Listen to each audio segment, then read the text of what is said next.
Thinking Liberty, Episode 10. Welcome to Thinking Liberty, the podcast that explores lifestyles of freedom-minded individuals.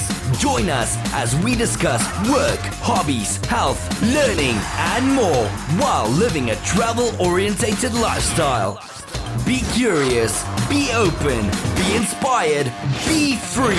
And now, here are your hosts, Zach and Sarah Varnell.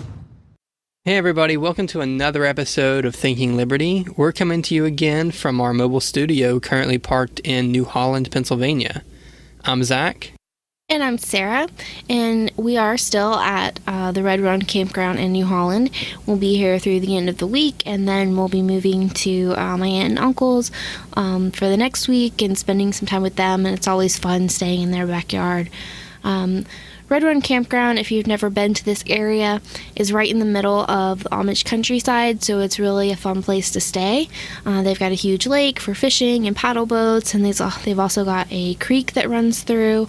There's some spots that are right up on it, but even if you're not right next to it, you can easily walk to it and play around in it. We actually tried to get Ollie to go for a swim in it. He was not too happy with us, and in fact he was trying to get to dry land, and he saw a spot that he thought was solid ground and proceeded to splash right into the middle of a bunch of sludge.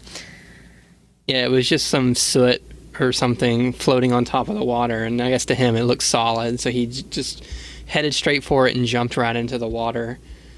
But, yeah, Red Run has really been one of my favorite campgrounds, and I guess that's why we've now stayed here more often than any other place.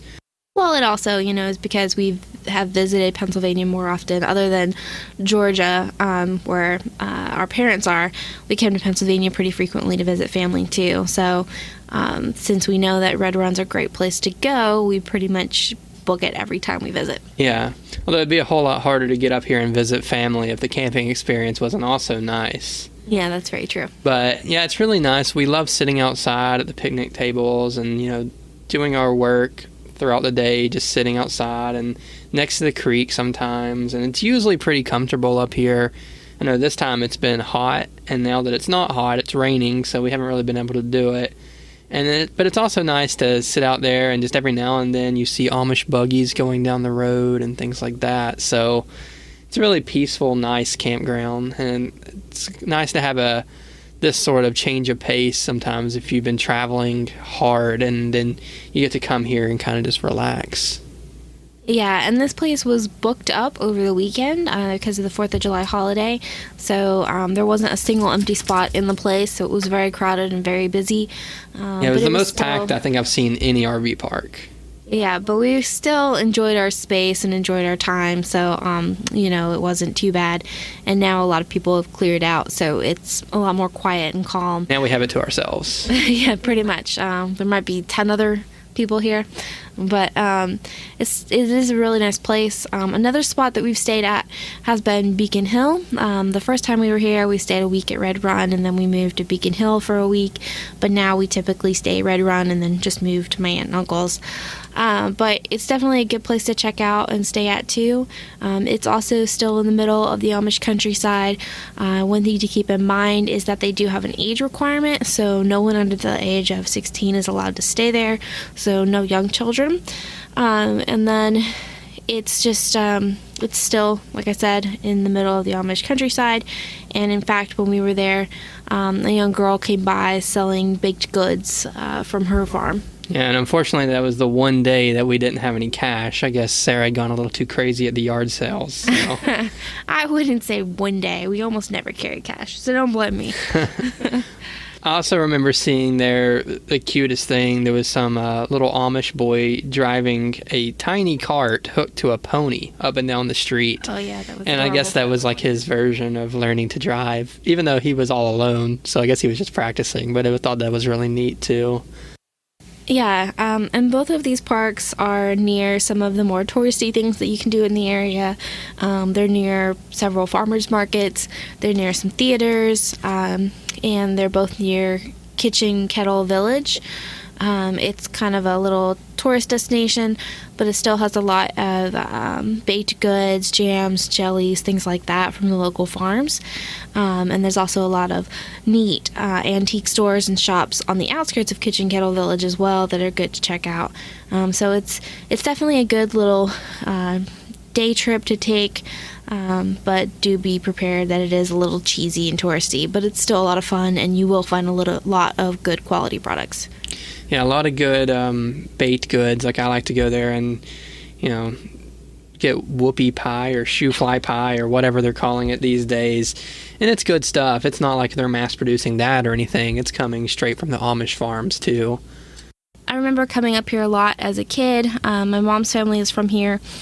So we would always try to come up at least once a year, and it's kind of a long drive from Georgia to Pennsylvania, so it would usually be dusk or dark when we would get here, and I would always see these candles, usually I would guess electric candles, in the whole windows of all of these type of colonial homes, and it was always just this reassuring, welcoming light. And it signaled that, our journey was at an end and that we were where we were supposed to be, that soon we would be with our family. And so my family, they are some of the most loving, welcoming people you would ever meet. So I just always, connected the two in my head. And so every time I see those lights in a home, even if it's not in Pennsylvania, it just fills me with this sense of welcome and comfort. So it's really cool. And I started looking into it and, kind of the history behind it recently. And it tends to be a kind of colonial tradition that back in colonial times, homes would be miles apart. And so they would put a light in the windows to signal that, they were receiving guests or that neighbors were welcome to come and visit, or also as a signal to travelers who were weary or tired that they could stop for a meal, for a drink, or for the night. And it's just kind of one of those cool things that people have just continued on doing. I know that it's pretty common in the New England area. I think it's very common in the Amish Country here in Pennsylvania and the Lancaster area. And I'm sure it's pretty common in some other areas too. I'm not super familiar with any cultures or communities doing it in the South. So if you are aware of little neighborhoods or communities that do the same kind of tradition, please let me know, because I'm definitely interested in learning more about it, and if you grew up in a house that did it and have a reason why your family did it, I'd love to hear from you. So that's enough about us and where we are right now. Our guest tonight is Ruth Powers, and I've actually known her for quite a long time. I came to Zach and, suggested her as a guest to interview. I think she's got a quite fascinating story, and she's got a, lifetime of travel under her belt and a lot of experiences that people can learn from. But I might be a little bit biased because she is my grandmother. But Zach was as excited as I was to ask her, and so my grandma was immediately on board, and so we had a really good talk with her. And she's already agreed to come back on and share more stories, because really we didn't dive into as much of it as I would have wanted to in the time that we had. But she's got a lot of stories and a lot of experience to share. So Ruth Powers started hosting Japanese students in her home in Lancaster, Pennsylvania in 1972. And what she was doing was hosting students who wanted to come to America to study. And she was just making sure that they had a safe, comfortable home. And she did this. My mom was still in high school and living with them, and so it was kind of, just a thing that my family grew up doing. Even before that, my family, and my grandma will go into a little bit about this too, would host military people as well. And then friends would ask to host students as well. So over the years, it just kind of grew and expanded, and before too long, they needed to actually have a business name. So in 91, American Home Life International became a nonprofit, and that was founded by my grandmother and my grandfather. And it quickly expanded. If you go to their website, AmericanHomeLife.org, it gives a really cool timeline that you should check out. It kind of goes through their expansion. They've got students from all over the globe that they help find host families for. And it's just this really cool story of how my grandmother turned something that was a passion for her, which was ministering and helping people and really reaching with people and connecting with people, and also her love of traveling, into something that became her own career. And as Zach points out in the interview, she actually started working from home long before it was a common thing and long before it was really culturally accepted in our communities. And she really drove it and turned it into a business. And they have moved into, brick and mortar building now, but they do still have some remote workers as well. So it's just this really cool story. And before I go into any more details about it, we'll just go ahead and let Ruth Powers take you through her journey. All right, so welcome, and thank you for sitting down and talking with us. So we've already introduced you a little bit. We were just telling you that we record the segments separately. But can you go ahead and just in your own words tell us a little bit about yourself and who you are? Wow, what can I tell about myself? My name is Ruth Powers, and I have 4 of my own children and 9 stepchildren, so 13 children altogether, and 40 grandchildren and 37 great-grandchildren. And I was a high school English teacher for many years, and then I worked with international students, probably over 25 years. And my husband and I started a program where we brought students here from many countries of the world, and they stayed with Christian host families. And then we traveled to those countries to promote our program and to recruit students. And so that's been pretty much of my life. So this company that you founded, it was American Home Life, and when did you start this? It was American Home Life International, and we started working with students in the early 1970s.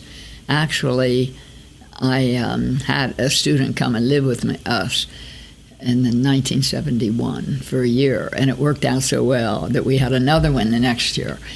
And then friends wanted one. That's how it all began. And they were Japanese students. And little by little it grew, word of mouth. And then we became a nonprofit organization in the early 1990s, maybe 1991. And now we have it in probably 25 states, and students from countries all over the world. So it has really, really grown since I retired. That's amazing. So you and Marvin kind of founded it unintentionally. We founded it. I tell people we founded it, took it to here, and they took off with it. They had big ideas, and so now it's probably one of the, if not number one, it's one of the top international student organizations in America. It's all over the United States. So was that the beginning of you working with international students, or did you do that in your job as a teacher also? I did. Actually, I always had a love for international students. I really wanted to be a missionary in China or Japan, but it didn't work out for different reasons. And I always had a love to share my faith with international students who never heard of Christianity or never read a Bible. And so I wanted to do that, and God blessed it, and it just grew. I don't think Marvin nor I had set out with the purpose of starting an international organization. It just happened. As the first time we went to Japan was 1984 to attend one of our former students' weddings. And I am telling you, I don't know how many addresses we came home with of students who wanted to come to Lancaster and live with a family. And so that's amazing. Yeah, we came home with probably 30 or 40 students who wanted to come. And so I said to my husband, Marvin, I cannot continue to work and do this and have all these teenagers. I had about 9 teenagers in the home. And I said, I can't do it all. And so I gave up my job, and went into full-time from my home, from our bedroom. I just called all my friends to see if they wanted to host. And so it just started out very naturally, very simply. And then when they hosted, the students had a wonderful experience and went back and told their brothers and sisters and cousins and friends. And soon we were getting lots and lots of letters. And So when you quit your job to start it and be in your own home and running your own business, were you unsure or nervous about leaving your old job, or did you just kind of know that that was the right path? I knew that was the right path. I had a peace, and Marvin did too. Because, you know, when I married your grandpa, I had written a list of requirements for a husband if I ever married. I did not intend to marry, but if I did, I had a list of, and I told the Lord, I will not marry anyone who doesn't fit this list. And one of them was a love for international students. And he loved them more than I did. I mean, he and your biological grandma had hosted Army officers from lots of countries of the world. Yeah, it was a big part of their life. I mean, that was just part of their home. That's right. It was a big part of their life. And so he was just ideal for me. I wanted a godly man who would lead our home spiritually. I wanted a man who made enough money that I didn't have to support him. And a man with a sense of humor. I mean, I really had a long list of... and a man who loved international students, and I wanted someone who loved my children, and my children loved him equally, and that there was no friction or no, he met it all. And so he was a large part of our starting American home life. I would say he and I worked together. We worked really well together.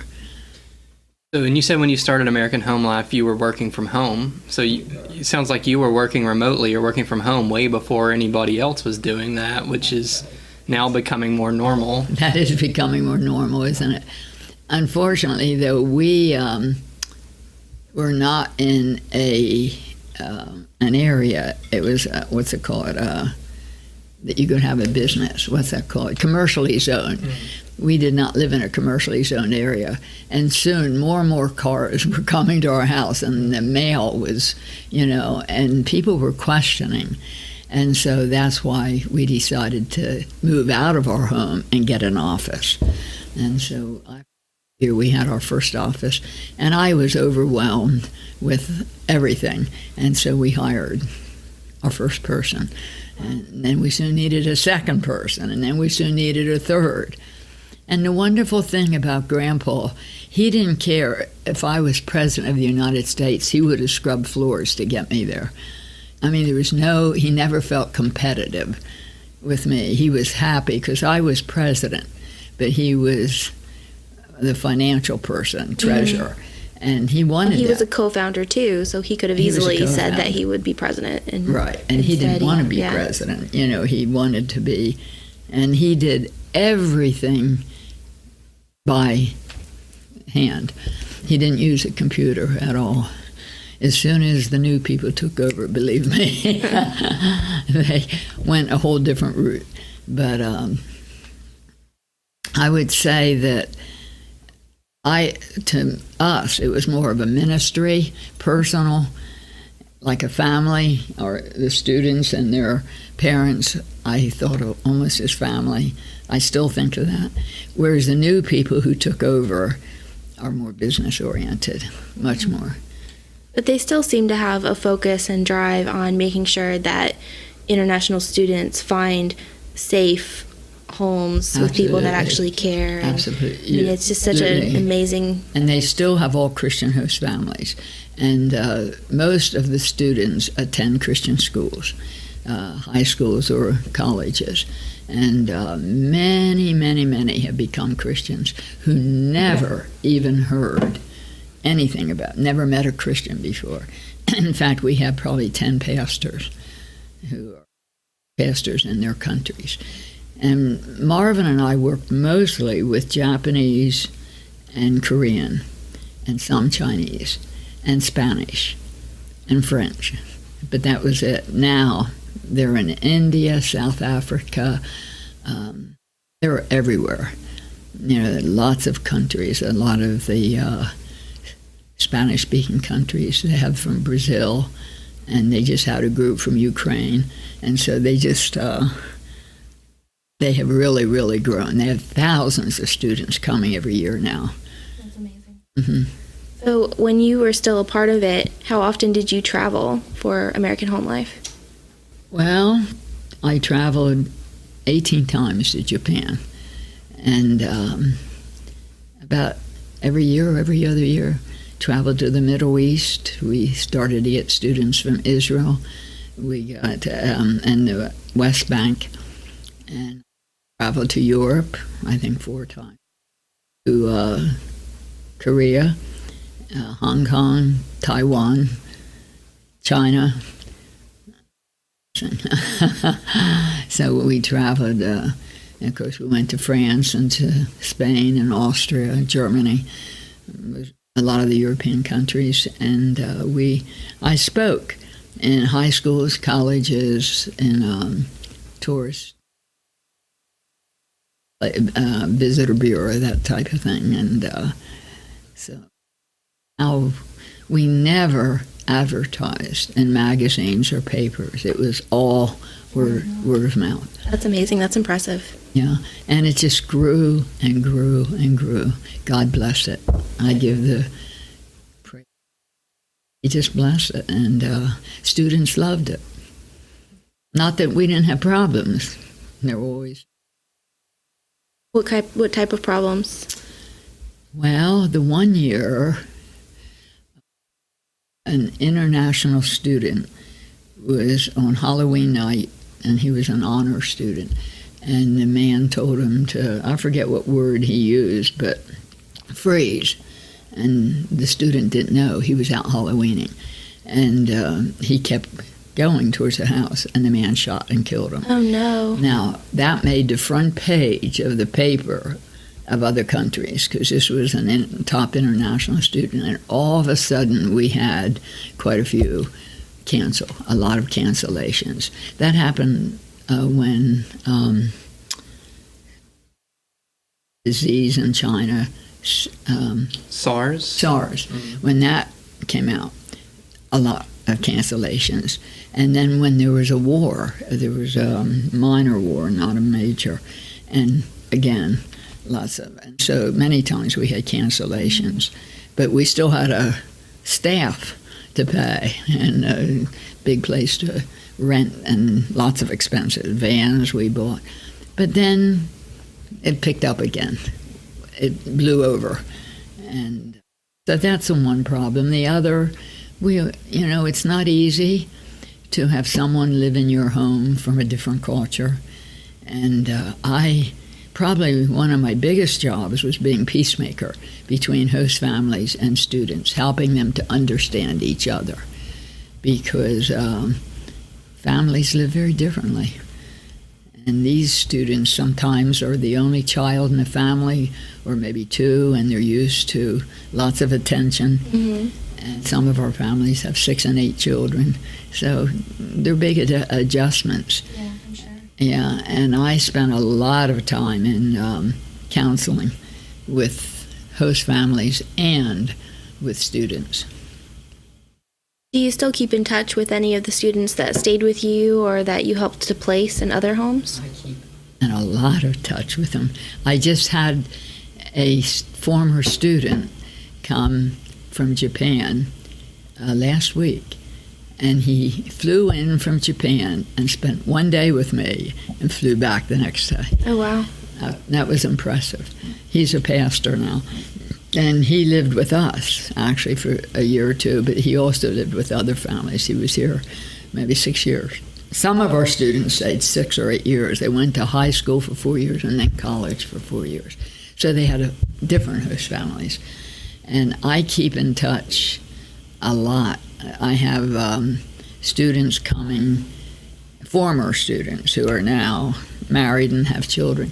They are coming maybe 4 times this summer, 4 different ones are coming this summer. And last summer, oh my goodness, all summer long, they thought that I might not live. And so that's why they all want to come, to make sure they see me before it's too late. But I'm surprising them, and I'm still living. I know you're doing great. Yeah, I am, and so I'm so thankful. But it's wonderful to have them. And these are almost all students, not all of them, but most of them, who became Christians through the program and who knew nothing before about Christianity, and now they're so thankful to have a personal relationship with Jesus that they keep in very close touch with me. Yeah. Do you have any stories about going to weddings or baby showers or anything like that with any of these students? You mean going to weddings here? Or traveling to see them, or... Yeah, I think I've went to Japan to 4 weddings of former students. And I was asked to speak at all the weddings. They always have speakers. And I remember going to one where a former student who was a medical student, then he became a doctor, and he married a doctor. And his father was a doctor, and his 2 sisters were, and they married doctors. So all the doctors from the hospital come out, and I remember standing up and saying, I am really a minority here. I'm the only one who doesn't speak Japanese, and I think I'm the only one who's not a doctor. And they laughed, I remember. And I learned enough Japanese to be able to say that in Japanese. I memorized it. I don't speak Japanese fluently, but I could learn to be able to say a few sentences. It's good to be here. I love your beautiful country. About how we are with Spanish. Is that how you were? Yeah. You know, just the things. And I would say to the parents, you have a lovely daughter. We enjoy her in Lancaster. You know, I met a lot of the parents of students, and so I could, and the parents didn't speak English. Mm-hmm. And so I could just basically say things that I could really communicate well. But the weddings were beautiful, very different. They always have a change of outfits. One is total Japanese, and then the other is Western American gown, and they change in the middle. And so you see them with both. So it was very nice. And I went to a Christian wedding, but I also went to a couple Buddhist weddings. They were very different. When you traveled to other countries, did you learn bits and pieces of those languages too, like French or anything? Spanish, a little Spanish. I had studied 4 years of Spanish in high school and 4 years in college, so I had studied a lot of Spanish. But that was mostly written, and I didn't speak it as well. And I also, that was years ago, I forgot, but I picked it up. So I could speak some Spanish. And Marvin could speak French. He knew quite a bit of French. Oh, I never knew that. Mm-hmm. He learned French in the military. He went to school, and because he lived in French-speaking countries, and so he had to learn it. So, and he picked up languages very quickly. I didn't pick up quite as quickly. Was he stationed in Africa? Or? He was. He was stationed in Tunisia. He was there for, I think, 3 years. John Paul was born there. A couple of the kids, I think, were born. And he was stationed, of course, in Korea for 3 years, and he was in Vietnam for a couple of years. So he picked up the languages. He picked up some Korean. So he was pretty well traveled because of his military experience before you guys founded American Home Life. Had you done a lot of traveling before that as well, or was American Home Life really your introduction to it? I would say that my parents took us on some trips. They took us to Cuba one summer when I was probably in the 7th grade, and we went for a week's vacation in Cuba. They took us to Quebec, Canada, and to Bermuda. So by the time I had graduated from high school, I was in Cuba, Bermuda, Canada. So not a lot, but my parents loved, my mother especially, loved to travel. So she passed that love on to you. She did. Yeah. She did, absolutely. I often say that my love for international students started when I was young. at home because my father owned a large business, and he had probably 50 migrant workers who couldn't speak English or who spoke little English. And my mother was in charge of them, and I helped her. So we took them to the grocery store, we took them to the bank, we took them to movies, and I was never allowed to be alone with them because they were away from their wives. And so my father was very strict. Mm-hmm. But I went with my mother, and I learned a lot of Spanish then. That's one reason I studied Spanish in college. So you went to Cuba, I guess, before the Cuban Revolution? Yes, yeah. And I was in the 6th grade, so that was, I would have been, maybe, I might have been 12. I was born in 36, so 48, probably around there, yeah. I liked it. It was a beautiful country. That's somewhere I'd like to go, too. Yeah. But I think I had a love for internationals, and my mother loved international students. We used to have in our home students from Germany and Austria, I remember. So and then I became a Christian when I was a junior in high school.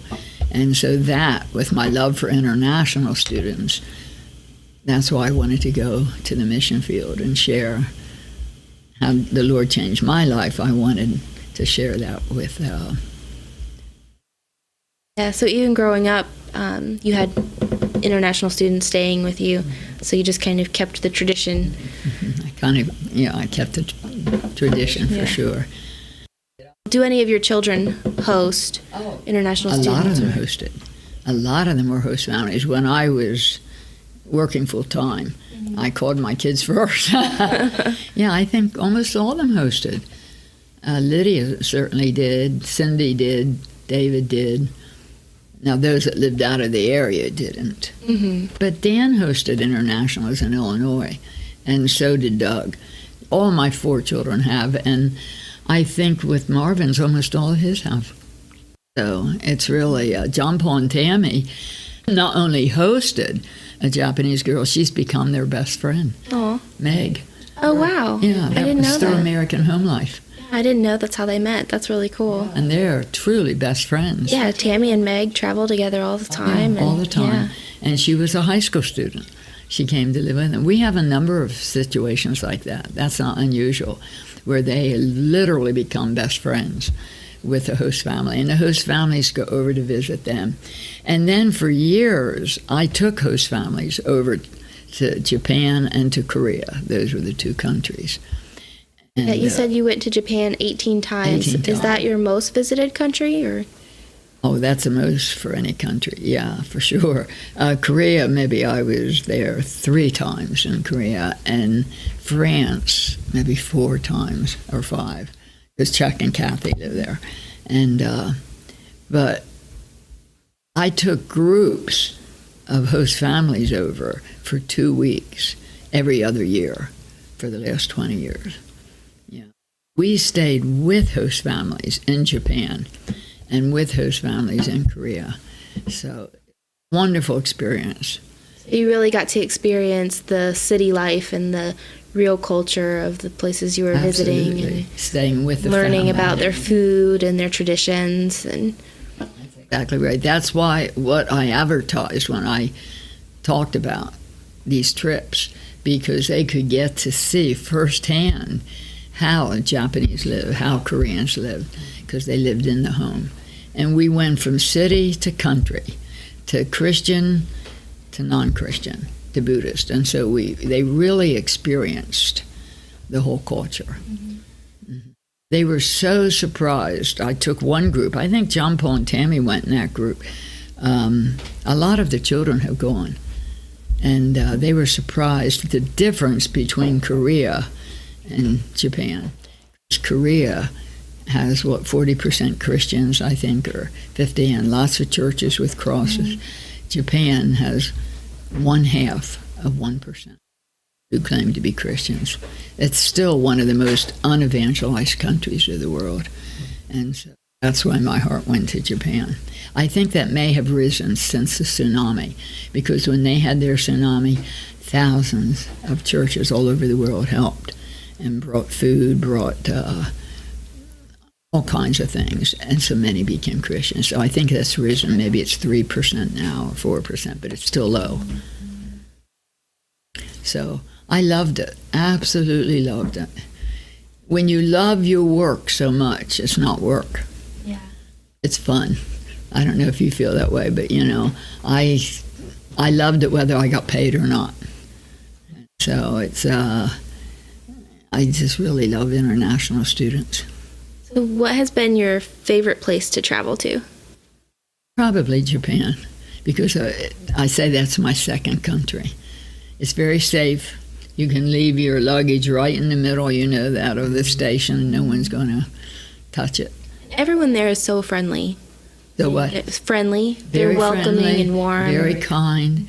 They help you. If you're just standing wondering where to go, they come up and say, "May I help you? You're lost," Yep. So and of course I love Japan because that's where a lot of my friends are. My very closest friends are Japanese. So I would say Japan. Yeah, I loved it when we went.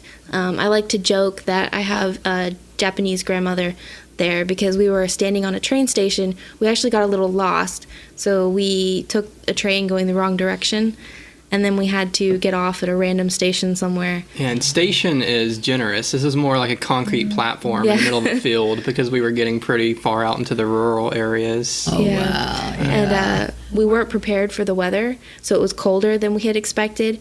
So I just had a thin little cardigan on, and this little old lady came up to me, and she started basically scolding me in Japanese. Just like, I'm assuming she was saying, why don't you have a jacket? You should have something warmer on.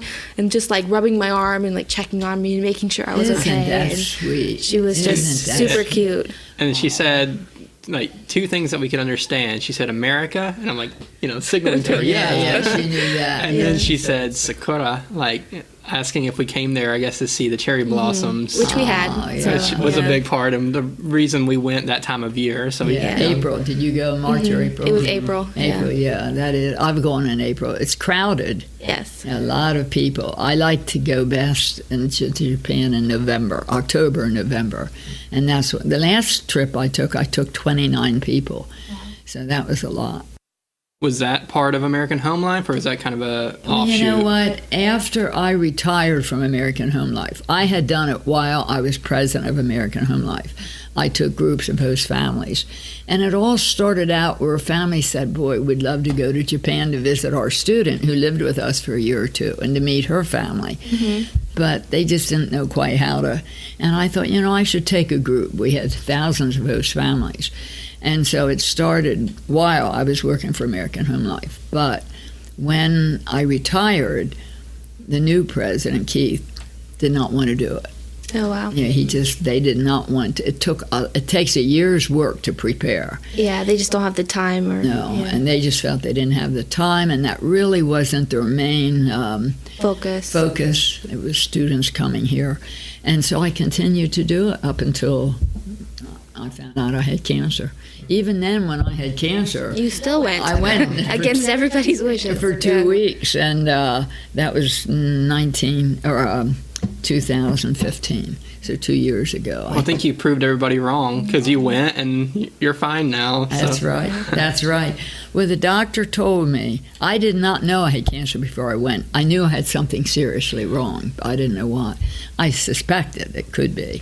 But I've never even smoked one cigarette in my life, and so I always thought of cancer as smokers, people. And I didn't know until I had it that there are two kinds of lung cancer. One is non-small cell, which I have, which people don't smoke, and the other is small cell. And small cell or smokers lung cancer, that's much more aggressive. I'd be dead now if I had that. But the non-small cell is not quite as aggressive. So when you took these tour groups, did you stay with host families then? Okay. We stayed no more than 3 nights. That was my policy. And we traveled all through the country. 3 nights in Tokyo, 3 nights in Yokohama, 3 nights in Osaka, 3 nights in Hiroshima, and then we ended it. Each tour became better as I learned, and we ended it by staying in a beautiful traditional hotel where everyone wore bathrobes the whole time. And they had maybe 12 onsens. Do you know onsens? You get in the water and just sit and relax, and it's healthy for you outside and inside. It's onsen hotel. And one of our students was a daughter of the owner. And even the emperor goes to this onsen. It's very famous. How do you spell the name of the hotel? O-N-O. Onsen, O-N-S-E-N. I'm pretty sure it's... This is called, I forget the name of it now, of the onsen hotel. But it's in Karyazawa, if you know where that is, a very beautiful area, mountainous area.